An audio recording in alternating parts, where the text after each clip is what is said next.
गुजरात और राजस्थान में किया 2 आयुर्वेद संस्थानों का उद्घाटन। पीएम बोले, भारत के पास आरोग्य की सबसे महान विरासत। दुनिया को आरोग्य प्रदान करना भारत की संस्कृति का हिस्सा। त्योहारों में बढ़ी बाजारों में भीड़, पुलिस से सुरक्षा की चाक चौबंद। चप्पे चप्पे पर पुलिस की नजर। राजधानी दिल्ली में बीच सड़क बंदूक की नोक पर व्यापारी से लूटपाट। व्यापारी से छीना मोबाइल, सोने की चेन समेत कैश। पुलिस का दावा, जल्द पकड़ में आएंगे बदमाश। प्रधानमंत्री नरेंद्र मोदी ने शुक्रवार को राजस्थान और गुजरात में 2 आयुर्वेद संस्थानों का उद्घाटन किया। इस मौके पर प्रधानमंत्री नरेंद्र मोदी ने कहा कि भारत के पास आयुर्वेद की महान विरासत है और अब धीरे धीरे पूरे विश्व में आयुर्वेद का महत्व बढ़ने लगा है और आयुर्वेद में लोगों का विश्वास भी बढ़ रहा है। प्रधानमंत्री नरेंद्र मोदी ने शुक्रवार को गुजरात और राजस्थान में 2 आयुर्वेद संस्थानों का उद्घाटन किया। इस मौके पर पीएम मोदी ने कहा कि भारत के पास आरोग्य की सबसे महान विरासत है। पूरी दुनिया को आरोग्य प्रदान करना भारत की संस्कृति का हिस्सा है। साथियों, आयुर्वेद भारत की एक विरासत है जिसके विस्तार में पूरी मानवता की भलाई है। ये देखकर किस भारतीय को खुशी नहीं होगी कि हमारा पारंपरिक ज्ञान अब अन्य देशों को भी समृद्ध कर रहा है। आज ब्राजील की राष्ट्रीय नीति में आयुर्वेद शामिल है। भारत अमेरिका संबंध हो, भारत जर्मनी रिश्ते हो, आयुष और भारतीय पारंपरिक चिकित्सा पद्धति से जुड़ा सहयोग निरंतर बढ़ रहा है। पीएम मोदी ने अपने संबोधन में कहा कि ये हमेशा से स्थापित सत्य रहा है कि भारत के पास आरोग्य से जुड़ी कितनी बड़ी विरासत है, लेकिन ये भी उतना ही सत्य है कि ये ज्ञान ज्यादातर किताबों में, शास्त्रों में रहा और थोड़ा बहुत दादी नानी के नुस्खों में। इस ज्ञान को आधुनिक आवश्यकताओं के अनुसार विकसित किया जाना आवश्यक है।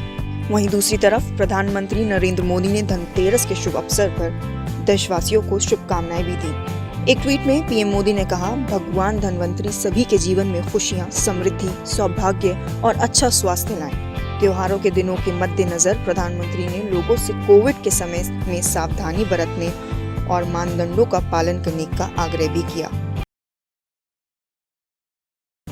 दिल्ली के तमाम भीड़भाड़ वाले इलाकों में सुरक्षा चाक चौबंद है। चप्पे चप्पे पर पुलिस की पैनी नजर है, खासतौर से दिल्ली एनसीआर के बाजारों में, क्योंकि त्योहारों के मद्देनजर लोग शॉपिंग करने के लिए बाजारों में पहुंच रहे हैं और काफी संख्या में लोग बाजारों में हैं। उसी लिहाज से सुरक्षा काफी कड़ी की गई है। लोगों से बार बार यही अपील की जा रही है दिल्ली पुलिस की तरफ से भी कि किसी संदिग्ध वस्तु को ना छुएं और कोई संदिग्ध वस्तु दिखती है तो पुलिस को तुरंत सूचित करें। त्योहारों के मद्देनजर दिल्ली एनसीआर के तमाम बड़े बाजारों में भारी भीड़ है। भीड़ को देखते हुए सुरक्षा चाक चौबंद है। पुलिस की नजर चप्पे चप्पे पर है। जगह जगह सीसीटीवी कैमरे लगाए गए हैं ताकि हर आने जाने वाले शख्स पर पुलिस की पैनी नजर रहे। बाजारों में भीड़ ज्यादा ना बढ़े, ट्रैफिक सामान्य रहे, इसका भी पूरा ख्याल किया जा रहा है। इसलिए वाहनों की एंट्री बाजार में रोक दी गई है। यहाँ तक कि मॉल्स में भी स्निफर डॉग्स की मदद से जांच की जा रही है और लोगों से भी पुलिस अपील कर रही है कि कोई भी संदिग्ध वस्तु दिखे तो उसे ना छुएं और तुरंत पुलिस को सूचित करें।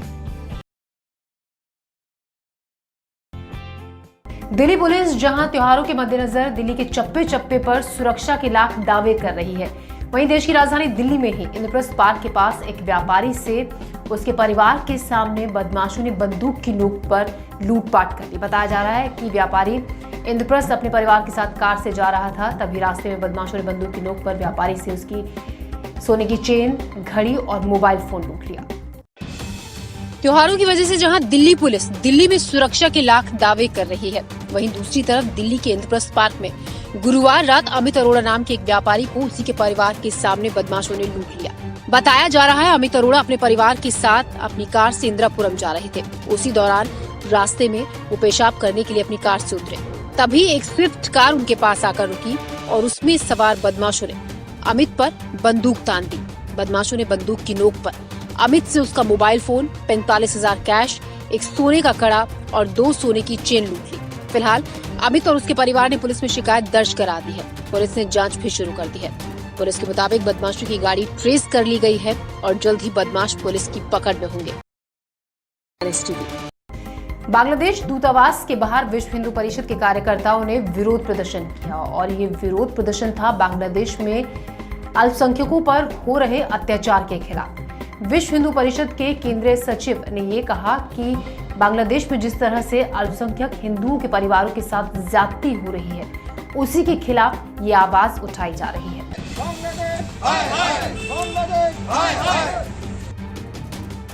बांग्लादेश में अल्पसंख्यक हिंदुओं पर बहुसंख्यक मुस्लिमों द्वारा किए गए हमले के खिलाफ विश्व हिंदू परिषद के कार्यकर्ताओं ने बांग्लादेश दूतावास के बाहर प्रदर्शन किया।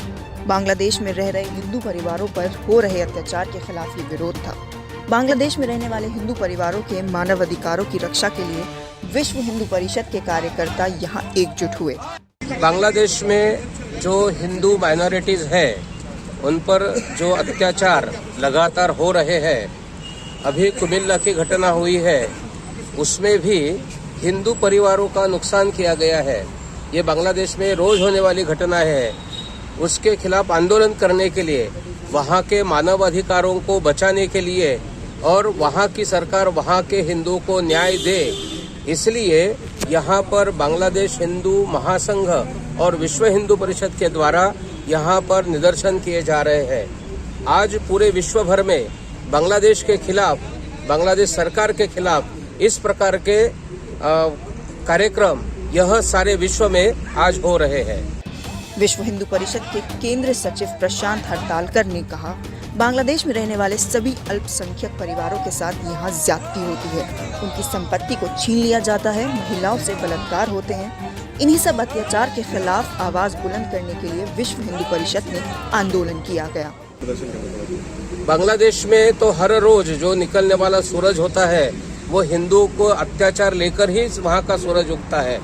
वहाँ पर महिलाओं पर बलात्कार, हिंदू लोगों की प्रॉपर्टी को छीनना, अलग अलग प्रकार का हरेसमेंट, यह बांग्लादेश में वहाँ के हिंदू और सभी माइनॉरिटीज पर होने वाला अत्याचार है।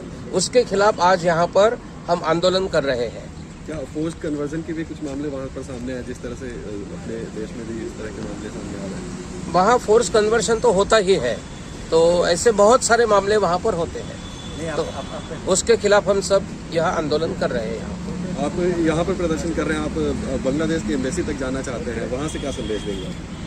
हम बांग्लादेश एम्बेसी को बताना चाहते हैं कि हिंदू को किसी भी एक देश में यदि अत्याचार होता है तो सारे विश्व का हिंदू समाज उनके खिलाफ, उस सरकार के खिलाफ यह खड़ा होता है। इस तरह का विरोध प्रदर्शन केवल दिल्ली ही नहीं, विश्व हिंदू परिषद के कार्यकर्ता पूरे देश में जगह जगह कर रहे हैं।